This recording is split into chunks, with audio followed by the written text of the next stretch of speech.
അയ്യ വണക്കം. Hema commission report പുറത്തു വന്നതിന് പിന്നാലെ മുള്ളു മുരിക്ക് മൂർഖം പാമ്പുകൾ എല്ലാം കൂടെ പുറത്തേക്ക് ചാടി ഇറങ്ങിയിരിക്കുകയാണ്.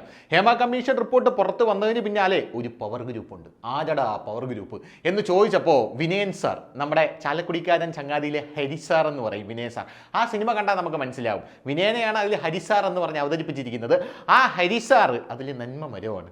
പോരാത്തതിന് അതിൻ്റെ താഴെ വരുന്ന കമൻറ്റുകൾ കാണാം. ഈ സിനിമയ്ക്ക് സത്യം പറഞ്ഞാൽ ചാലക്കുടിക്കാരൻ ചങ്ങാതി എന്നല്ല പേരിടേണ്ടത്, ഹരിസാർ ഒരു നന്മ മരം, അല്ലെങ്കിൽ ഹരിസാറിൻ്റെ 101 നന്മകൾ എന്ന് പറഞ്ഞ് ഈ സിനിമയ്ക്ക് പേരിടണം എന്ന് പറഞ്ഞ് ട്രോളിക്കൊണ്ട് ഒരുപാട് കമൻറ്റുകൾ വരുന്നത് നമ്മൾ കണ്ടിട്ടുണ്ട്.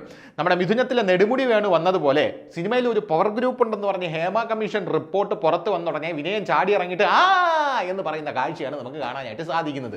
ഉടനെ അപ്പുറത്തുനിന്ന് പല ആൾക്കാരും പോടോ എന്ന് പറയുന്ന കാഴ്ചയും നമുക്ക് കാണാൻ സാധിക്കുന്നുണ്ട്. അതിലൊന്ന് ഗണേഷ് കുമാറാണ്. ഈ ഗണേഷ് കുമാർ എന്ന് പറയുന്നത് നമ്മുടെ ഇപ്പോഴത്തെ ഗതാഗത മന്ത്രി, സിനിമയിൽ വലിയ പടർന്ന് പന്തലിച്ച് നിൽക്കുന്ന ഒരു വ്യക്തിയാണ് എന്ന് നമുക്കറിയാലോ.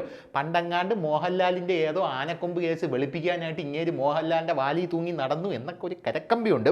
അത്തരത്തിലുള്ള വാർത്തകളൊക്കെ നമുക്ക് സെർച്ച് ചെയ്താലും കിട്ടുന്നതാണ്. എന്തായാലും അതൊക്കെ പോട്ടെ, നമുക്ക് ലാലേട്ടനെ ഉപദ്രവിക്കേണ്ട. ലാലേട്ടൻ അങ്ങോട്ട് മാറി ഇരുന്നോട്ടെ, പാവം. ഹേമ കമ്മീഷൻ റിപ്പോർട്ട് വരുന്നു എന്ന് കേട്ടപ്പോഴേ ലാലേട്ടന് പെട്ടെന്ന് ഒരു പനി പിടിച്ചതാണ്. തുള്ളൽ പനി പിടിച്ച് ലാലേട്ടൻ ഇപ്പോൾ ഏതോ ഒരു ഷോയിൽ നിന്ന് ഡാൻസ് കളിച്ചുകൊണ്ടിരിക്കുകയാണെന്നാണ് കേട്ടത്. എന്തായാലും അതൊക്കെ പോട്ടെ. അങ്ങനെ ഗണേഷ് കുമാർ ചാടി ഇറങ്ങിയിട്ട് പറഞ്ഞു, ഈ വിനയൻ ചാടി ഇറങ്ങിയിട്ട് ഒരു ഡയലോഗ് അടിച്ചു. വിനയൻ പറഞ്ഞത്, ഈ പവർ ഗ്രൂപ്പ് എന്ന് പറയുന്നത് അമ്മയാണ് ഉണ്ട്. ഈ പവർ ഗ്രൂപ്പിൽ ഉണ്ടെന്ന് പറഞ്ഞാൽ അതിനകത്തൊരു മന്ത്രിയുണ്ട്. മന്ത്രി എന്ന് പറഞ്ഞാൽ ആരാണ്? ഇപ്പം മന്ത്രിയായിട്ടിരിക്കുന്ന ഗണേഷ് കുമാർ അല്ലേ? ഇതിലും ഭേദം അങ്ങനെ പേര് പറയുന്നതല്ലായിരുന്നു എന്ന് നാട്ടുകാർ പലരും ചോദിക്കുന്നുണ്ട്. ഉടനെ ഗണേഷ് കുമാർ ചാടി ഇറങ്ങി വേറൊരു ഡയലോഗ് അങ്ങോട്ടടിച്ചു. ഗണേഷ് കുമാർ ചാടി ഇറങ്ങി പറയുന്നത്, ഈ വിനയൻ എന്ന് പറയുന്ന ആളുണ്ടല്ലോ, മുതലാളി ഒന്നും തോന്നരുത്, മുതലാളി ഒരു ചെറ്റയാണ് എന്ന് നമ്മുടെ രമണൻ പറയുന്നത് പോലെ ഇയാൾക്ക് ഇഷ്ടമില്ലാത്ത എല്ലാവരെയും ഇയാൾ ടാർഗറ്റ് ചെയ്യും, ഇയാൾ വെറും ഗോറയാണ് എന്നാണ് നമ്മുടെ ഗണേഷ് കുമാർ തൻ്റെ സ്വതസിദ്ധമായിട്ടുള്ള ആ തറ ശൈലിയിൽ പറഞ്ഞു വെച്ചിരിക്കുന്നത്. അതിനിടയിലാണ് സോണിയ തിലകൻ, അതായത് തിലകൻ്റെ മകളായിട്ടുള്ള സോണിയ തിലകൻ ഞെട്ടിക്കുന്ന ഒരു വെളിപ്പെടുത്തലുമായിട്ട് രംഗത്തെത്തിയിരിക്കുന്നത്. സോണിയ തിലകൻ പറയുന്ന ആ കാര്യമെന്ന് പറഞ്ഞു കഴിഞ്ഞാൽ, തിലകൻ മരിച്ചു കഴിഞ്ഞപ്പോൾ ഒരു പ്രമുഖ നടൻ എന്ന് പറഞ്ഞാൽ മലയാള സിനിമയിൽ ഒരു വടവൃക്ഷമാണ്. ആ വടവൃക്ഷം എന്നെ വിളിച്ചു, മോളേ എന്ന് പറഞ്ഞ് എന്നെ വിളിച്ചതാ. പക്ഷേ അയാൾ എന്നോട് മോശമായിട്ട് പെരുമാറാനായിട്ട് ശ്രമിച്ചു. പിന്നെ അവൻ്റെ പെട്ടി അടിച്ചു പൊട്ടിച്ച് ഞാൻ അവിടെ നിന്ന് ഇറങ്ങിപ്പോരുകയായിരുന്നു എന്നാണ് സോണിയ തിലകൻ പറഞ്ഞിരിക്കുന്നത്. പോരാത്തതിന് സോണിയ തിലകൻ ആ പ്രമുഖ നടൻ്റെ പേര് വെളിപ്പെടുത്താൻ തയ്യാറായിട്ടില്ല. ആ പ്രമുഖ നടൻ്റെ പേര് വെളിപ്പെടുത്താത്തത് എന്താണ് എന്നുള്ള ചോദ്യങ്ങൾ സോണിയ തിലകൻ്റെ നേരെ ഉയരുന്നുണ്ട്. അത് സമയമാകുമ്പോൾ ഞാൻ വെളിപ്പെടുത്താമെന്ന് സോണിയ തിലകൻ പറഞ്ഞിട്ടുണ്ട്. എന്തായാലും സോണിയ തിലകൻ കഴിഞ്ഞ ദിവസമാണ് ഇത്തരത്തിലൊരു വെളിപ്പെടുത്തൽ നടത്തിയത്. സോണിയ തിലകൻ പറയുന്നത്, സ്ഫടികം എന്ന് പറയുന്ന സിനിമയിൽ നിന്നും തിലകനെ മാറ്റാനായിട്ടുള്ളൊരു ശ്രമം നടത്തി. അത് കഴിഞ്ഞ് ഹിസ് ഹൈനസ് അബ്ദുള്ള എന്ന് പറയുന്ന സിനിമയിൽ നിന്നും തിലകനെ മാറ്റാനായിട്ടുള്ളൊരു ശ്രമം നടത്തി. തിലകൻ എന്ന് പറയുന്ന അതുല്യമായിട്ടുള്ള പ്രതിഭ, ആ അതുല്യ പ്രതിഭ, തിലകൻ്റെ അഭിനയം നമുക്ക് എല്ലാവർക്കും അറിയാലോ, അതിഗംഭീരമായിട്ടുള്ള ആക്ടറാണ്. ഒരു സമയം മോഹൻലാലിനെയും മമ്മൂട്ടിയും വരെ കവച്ചു വയ്ക്കുന്ന അഭിനയ പ്രതിഭയാണ് തിലകൻ എന്നുള്ള കാര്യത്തിൽ തർക്കമില്ല. മോഹൻലാലിനെയും മമ്മൂട്ടിയും വരെ കവച്ചു വയ്ക്കുന്ന അഭിനയ പ്രതിഭയായിട്ടുള്ള തിലകന് 1980കളിലും 90കളിലും അതിഭീകരമായിട്ട് അവാർഡുകൾ ലഭിച്ചുകൊണ്ടിരുന്ന ആ സമയത്ത് വലിയ തുകയും ലഭിക്കും. അങ്ങനെ തിലകൻ്റെ ആ അവാർഡ് ലഭിക്കുന്ന ആ സാധനത്തെ പൊളിക്കാനുണ്ടാക്കിയ ഒരു സംഘടനയാണ് അമ്മ സംഘടന എന്നാണ് സോണിയ തിലകൻ പറയുന്നത്. പോരാത്തതിന് തിലകൻ്റെ മരണത്തിന് ശേഷം മോളുടെ അച്ഛനോട് ചെയ്ത എല്ലാ കാര്യത്തിനും എനിക്ക് കുറ്റബോധമുണ്ട് എന്ന് പറഞ്ഞ് തിലകൻ്റെ ഒരു ആരാധകനായിട്ടുള്ള ഒരു വലിയ വടവൃക്ഷം തന്നെ വിളിച്ചുവെന്നും എനിക്ക് മോളോടൊരു കാര്യം പറയാനുണ്ട്, എൻ്റെ മുറി വരെ ജസ്റ്റ് ഒന്ന് വന്നിട്ട് പോകാമോ എന്ന് പറയുകയും അങ്ങനെ സോണിയ തിലകൻ ചെന്നപ്പോൾ അവിടെ വെച്ച് ഇയാൾ അപമര്യാദയായി ശ്രമിച്ചു എന്നുമാണ് സോണിയ തിലകൻ പറഞ്ഞിരിക്കുന്നത്, വെളിപ്പെടുത്തിയിരിക്കുന്നത്. ഇത് വലിയ രീതിയിലൊരു ചർച്ചാ വിഷയമായിട്ട് മാറിയിട്ടുണ്ട്. നമുക്കറിയാം, തിലകൻ്റെ എന്ത് വിഷയം വന്നാലും തൊട്ടപ്പുറത്ത് ഗണേഷ് കുമാറിൻ്റെ പേരാണ് പല ആൾക്കാരും പറഞ്ഞു വയ്ക്കുന്നത്. കാരണം ഗണേഷ് കുമാറും തിലകനും തമ്മിലുള്ള പരസ്യമായിട്ടുള്ള വാക്പോര് തിലകൻ ജീവിച്ചിരിക്കുന്ന കാലത്ത് തന്നെ നമ്മൾ കണ്ടിട്ടുള്ള ഒരു സംഭവമാണ്. പോലാത്തതിന് ഇപ്പോൾ വിനയം പറയുകയാണ്, ഒരു മന്ത്രി കൂടെ ഉണ്ട് കേട്ടോ, ചുമ്മാ അല്ല, ഇതിന് പിറകിൽ വമ്പൻ സ്രാവുകളും നീല തിമിംഗലങ്ങളും വരെ ഉണ്ട് എന്നാണ് നമ്മുടെ വിനയൻ ചാടി ഇറങ്ങി പറഞ്ഞിരിക്കുന്നത്. പിന്നെ ഹരിസാർ ഒരു നന്മമരമായതുകൊണ്ട് കുഴപ്പമില്ല, അതുകൊണ്ട് നമുക്ക് വിനയനെ അങ്ങോട്ട് മാറ്റി നിർത്താം.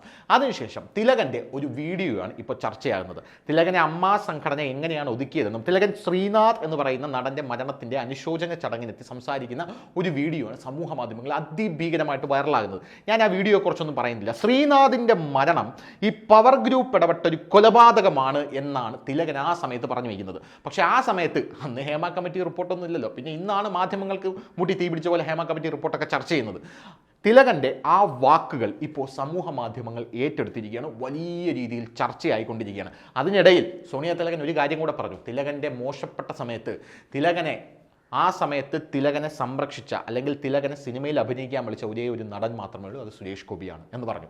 അപ്പുറത്തെ സുഡാപ്പികളും കമ്മികളും റെഡി ആയിരിക്കുകയായിരുന്നു. സുരേഷ് ഗോപിയുടെ പേര് ഇപ്പോൾ പറയും. സുരേഷ് ഗോപി പറഞ്ഞു, സുരേഷ് ഗോപിയാണ് തിലകനെ വിളിച്ചത്. ചിന്താമണി കൊലക്കേസിൽ തിലകനെ സുരേഷ് ഗോപി അഭിനയിക്കാനായിട്ട് വിളിച്ചു. തിലകന് അനുകൂലമായി എവിടെയെങ്കിലും ഒരു ശബ്ദം ഉയർന്നിട്ടുണ്ടെങ്കിൽ അത് സുരേഷ് ഗോപിയുടെ ശബ്ദമാണ് എന്ന് സോണിയ തിലകൻ പറയുന്നു. പോരാത്തതിന് സോണിയ തിലകൻ ഒരു കാര്യം കൂടെ പറയുന്നു. തിലകൻ സുരേഷ് ഗോപിയോട് പറഞ്ഞത്രേ, അതായത് സുരേഷ് ഗോപി തിലകന്റെ കാര്യത്തിൽ ഇടപെട്ട് അമ്മാ സംഘടനയോട് സംസാരിച്ച് വെറുതെ സുരേഷ് ഗോപിയുടെ ഭാവി ജീവിതം തുലാസിലാക്കരുത് എന്ന് തിലകൻ പറഞ്ഞു എന്നാണ് പറയുന്നത്. സുരേഷ് ഗോപിയാണ് തിലകന് വേണ്ട സൗകര്യങ്ങൾ പല സിനിമകളിലും ചെയ്തു കൊടുത്തത്. അതുപോലെ സുരേഷ് ഗോപി തൻ്റെ മറ്റ് സിനിമകളിലും തിലകനെ കാസ്റ്റ് ചെയ്യണമെന്ന് പറയുമ്പോൾ തിലകൻ ഇടപെട്ട് പറഞ്ഞു, അത് വേണ്ട, നിങ്ങളുടെ ജീവിതം വലിയ രീതിയിൽ പ്രശ്നത്തിലാവും. പിന്നെ സുരേഷ് ഗോപി പിന്നെ അമ്മാ സംഘടന, ഇപ്പം അമ്മാ സംഘടനയുടെ കാര്യം എന്ന് പറഞ്ഞാൽ ഭയങ്കര വിറ്റാണ്. അമ്മാ സംഘടന സുരേഷ് ഗോപി ആ സമയത്ത് സുരേഷ് ഗോപിയെ തേച്ചിറക്കി വിട്ടതാണ്. സുരേഷ് ഗോപിയെ ജഗദീഷും കൂടെ ചേർന്ന് സുരേഷ് ഗോപിക്ക് പിന്നെ ഈ ചാരിറ്റിയുടെ അസ്കിത ഉള്ളതാണല്ലോ. ചാരിറ്റിയുടെ അസ്കിത ഉള്ളത് കൊണ്ട് തന്നെ സുരേഷ് ഗോപിയെ അതിഭീകരമായിട്ട് തേച്ചിറക്കി വിട്ടതാണ്.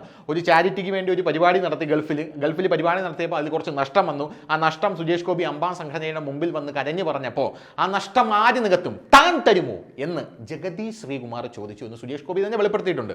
എന്നിട്ട് സുരേഷ് ഗോപി പറഞ്ഞത്, വേറെ എന്തും ഞാൻ സഹിക്കും, പക്ഷേ ആ താൻ അത് ഞാൻ സഹിക്കില്ല. അന്നിറങ്ങിയതാണ് ഈ ഊള സംഘടനയിൽ നിന്ന് എന്നാണ് സുരേഷ് ഗോപി പറഞ്ഞത്. ഇപ്പോൾ സുരേഷ് ഗോപി നരേന്ദ്രമോദിയായിട്ട് ഗംഭീരമായിട്ടുള്ള ബന്ധമായി കേന്ദ്രമന്ത്രിയായപ്പോൾ സുരേഷ് ഗോപിയോട് വാങ്കോ നമ്മുടെ ചോട്ടാ മുംബൈയിൽ നമ്മുടെ അങ്ങേര് രാജൻ പി ദേവ് കാണിക്കുന്നത് പോലെ ആനമയക്കി എന്ന് പറഞ്ഞ് ഇങ്ങ് കയറുകയോ എന്ന് പറഞ്ഞുകൊണ്ടാണ് അമ്മാ സംഘടനയിലെ ഊളകളെല്ലാം കൂടെ സുരേഷ് ഗോപിയെ വട്ടവിട്ട് പിടിച്ചിരിക്കുന്നത്. ആ നടയിലടുപ്പിക്കൽ ദേവന്മാരെ എന്നന്നും പറഞ്ഞതാണ്. ദേവന്മാരുടെയൊക്കെ ഉദ്ദേശം വേറെയാണ് എന്നന്നും പറഞ്ഞതാണ്.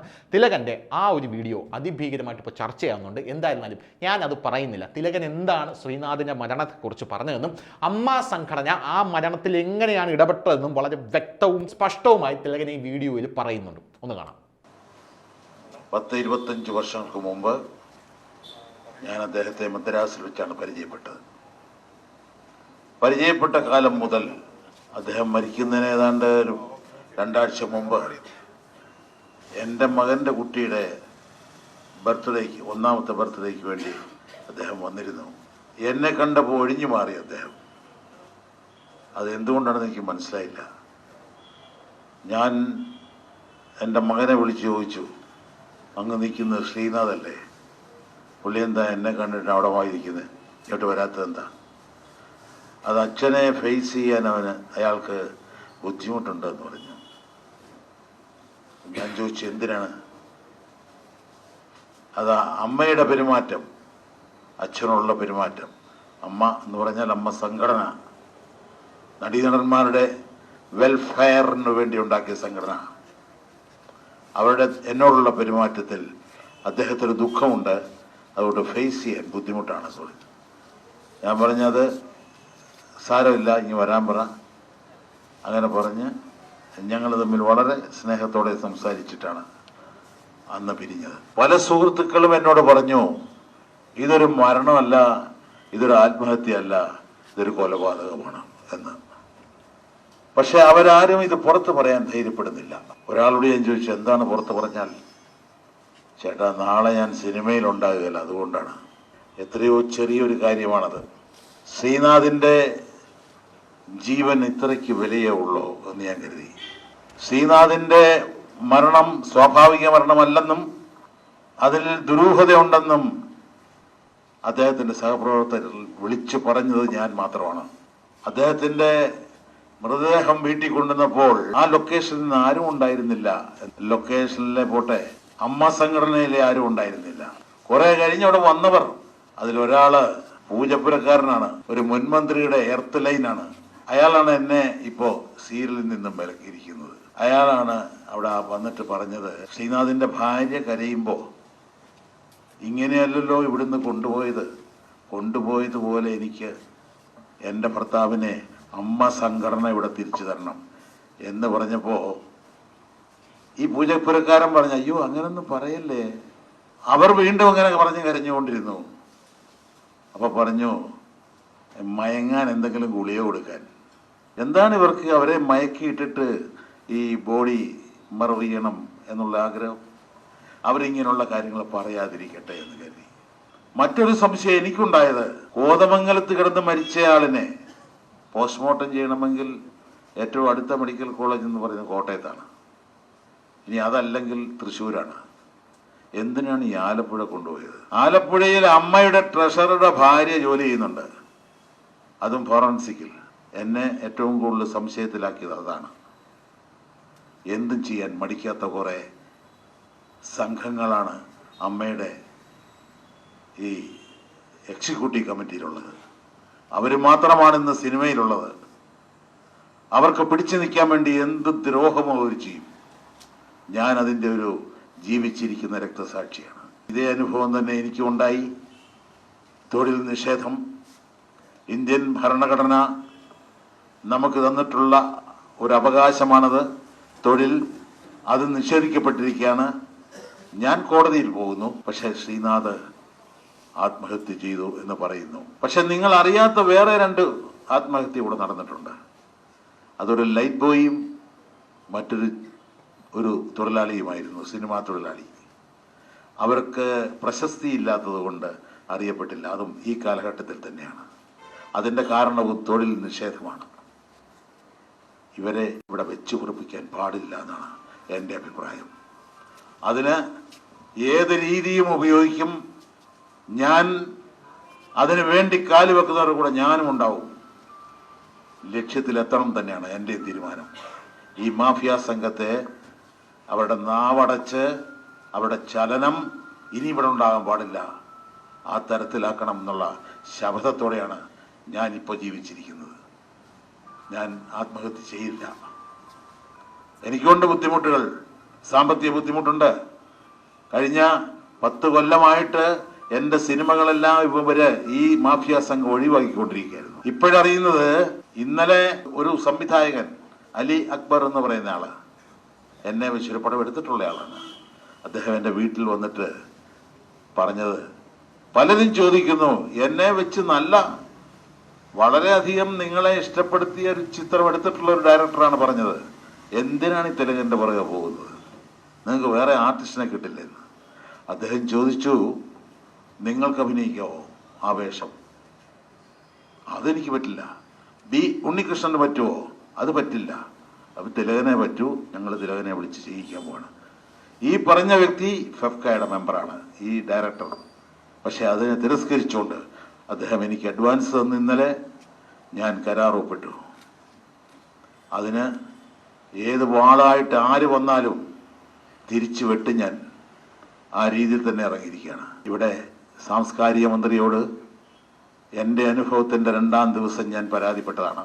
അദ്ദേഹം പറഞ്ഞു, ഞാൻ പിണറായി വിജയനെ വിളിച്ച് പറയും, അദ്ദേഹം പാർട്ടിയിൽ ഇത് ചർച്ച ചെയ്യും, അത് കഴിഞ്ഞ് സർക്കാരിനെ അറിയിച്ച് നിങ്ങൾക്ക് പരിഹാരം ഉണ്ടാക്കി തരും. 5-6 മാസമായി ഇതുവരെ ഒരു പരിഹാരം ഉണ്ടായില്ല. മമ്മൂട്ടിയുടെ പടം പെട്ടിക്കാതിരുന്നു, സമരം കാരണം പുറത്തിറക്കാൻ ആകാതെ വന്നപ്പോ ഇദ്ദേഹം മാനത്ത് നിന്ന് പൊട്ടി വീണ് അതിന് പരിഹാരം ഉണ്ടാക്കി കൊടുത്തു. ഇങ്ങനെ കോടീശ്വരന്മാരെ വാഴ്ത്തുന്ന സർക്കാരും കോടീശ്വരന്മാരും കൂടെ ചേർന്ന് ഇവിടെ ഭരിക്കുകയാണ് ഈ സിനിമാ ഫീൽഡ്. ഇവിടെ മാഫിയ സംഘം മാത്രമേ ഉണ്ടാവൂ. ഈ മാഫിയ സംഘങ്ങളെ തച്ചുടച്ച് പുതിയ സിനിമാ സംസ്കാരം കൊണ്ടുവരാനാണ് എൻ്റെ കാൽവയ്പ്. പലരും തെറ്റിദ്ധരിച്ചു എൻ്റെ സ്വന്തം കാര്യത്തിന് വേണ്ടിയാണെന്ന്. അല്ല, എൻ്റെ സ്വന്തം കാര്യത്തിന് കഞ്ഞി കുടിക്കാനുള്ള കാശ് എൻ്റെ കയ്യിലുണ്ട്. എനിക്കിനി ഒന്നും കിട്ടിയില്ലെങ്കിലും ഞാൻ ജീവിക്കും. ഇപ്പോൾ 74 വയസ്സായി, ഇനി അധികം കാലം ഇല്ലല്ലോ. കൂടുതൽ വാർത്തകളും വിശേഷങ്ങളും നിങ്ങളിലേക്ക് എത്താൻ ABC മലയാളം സബ്സ്ക്രൈബ് ചെയ്യുക, ബെൽ ബട്ടണും അമർത്തുക.